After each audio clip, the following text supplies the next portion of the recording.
12 de junho é o Dia Mundial contra o Trabalho Infantil. E, infelizmente, ainda hoje, milhões de crianças e adolescentes trabalham no Brasil.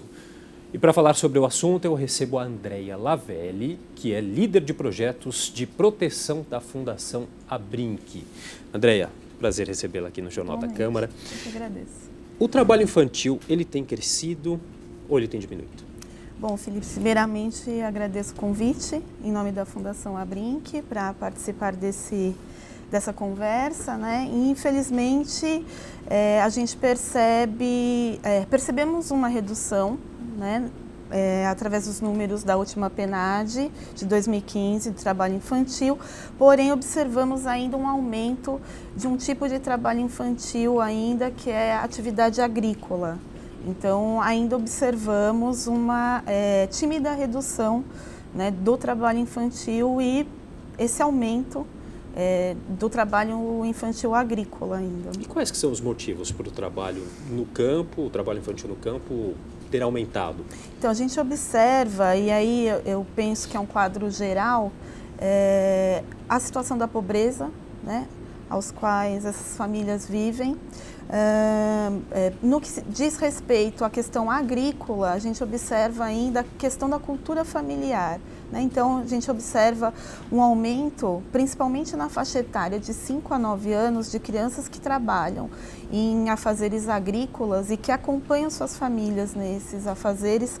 E a gente observa que a porção sul do país é uma região que a gente tem ainda essa questão do trabalho infantil ainda latente, né?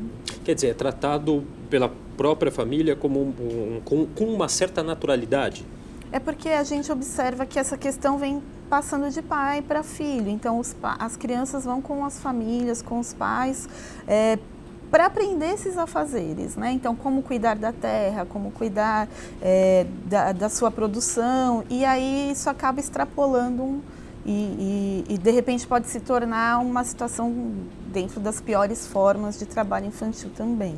E quais são as consequências desse trabalho infantil para essas crianças? Então, essas crianças, principalmente essas pequenas, né, de 5 a 9 anos, elas acabam tendo contato com agrotóxicos, com máquinas, algumas trabalham em matadouros, então elas necessitam de um cuidado, assim como todas as outras, mas essa faixa etária de 5 a 9 anos necessita de um cuidado e de um olhar especial. Quer dizer, acaba tendo um prejuízo para a saúde, além de tudo, né? Sim, sim. Agora, quais são as outras formas de trabalho infantil que acontecem não só no campo, mas também nas cidades? Teve também um levantamento, né, feito o Panorama Nacional da Infância e Adolescência, que foi realizado pela Abrinq. Eu queria saber um pouquinho também o que se foi levantado, quais os pontos principais desse. Então, outras formas de trabalho infantil que observamos, né, são o trabalho infantil urbano, e dentre esse trabalho infantil é observado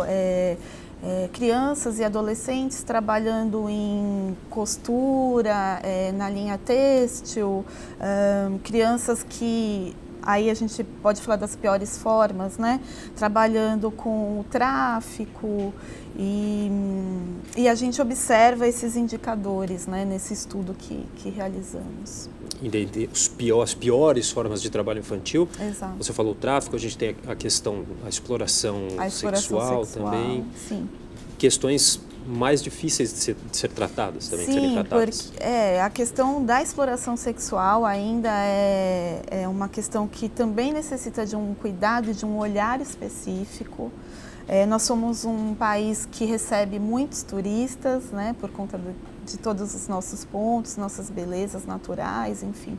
Então, a exploração sexual, ela pode ocorrer no âmbito do turismo, ela ocorre internamente mesmo, né, e ela acaba sendo uma situação velada, né, de difícil identificação. Então, é um tipo uma pior forma de trabalho infantil também que é necessário esse olhar, esse cuidado pelas políticas públicas, pelas organizações que trabalham com essas crianças e adolescentes que se encontram nessa situação. E aí, diferente do que acontece com a situação agrícola, que você disse acontece mais na região sul do país, esses casos da exploração sexual, a gente imagina mais na região nordeste, por ser uma questão mais turística ou não? A gente observa que o trabalho infantil ele tem alguns pontos, né, como Nordeste, Sudeste, o Sul, mas é possível identificar um avanço aí, né, um número alto na região Nordeste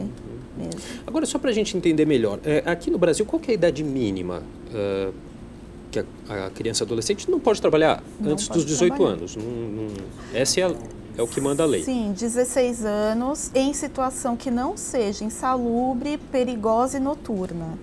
Abaixo de 16 anos, a partir de 14, na condição de aprendiz. Então, agora, Andréia, o trabalho infantil ele é proibido pela Constituição, né, desde 1988. O que acontece? Por que é tão difícil se erradicar essa questão, que é uma das metas aí que o Brasil está introduzido, inclusive até 2025, né? E já aproveito para te perguntar se será possível alcançar essa meta. Nós temos um desafio, né? Um grande desafio. Grande desafio, Felipe. E o que a gente observa é que o trabalho infantil ele acaba sendo velado, né? As pessoas, a gente tem alguns mitos em relação ao trabalho infantil, então, de que é melhor a criança e o adolescente trabalhar do que estar na rua, mas se isso acontece, ele está fora, ele não tem uma educação adequada, ele não tem um desenvolvimento adequado, então, para que a gente consiga, até 2025, aí, atingir essa nossa meta, né, é necessário muita vontade política, muito envolvimento, novas políticas públicas ou a efetividade das políticas públicas que existem, né, para que essa situação seja erradicada do nosso país. Que é essa meta, que é a meta de desenvolvimento sustentável da ONU, né, de eliminar todas as formas de trabalho infantil até 2025. E o Brasil também não foi capaz de cumprir a meta de eliminar as piores formas de trabalho infantil no ano passado, né? Isso, essa a gente já não... Estávamos dizendo, né? Ainda existem crianças em situação de exploração, trabalho agrícola. Nós vimos uma leve redução, porém ainda é necessário que avancemos nessa questão da violação, né, de direitos, que é o trabalho infantil. Ok, tá bom, Andréia. Queria agradecer então a sua participação aqui. Imagina, eu que agradeço. Muito obrigada.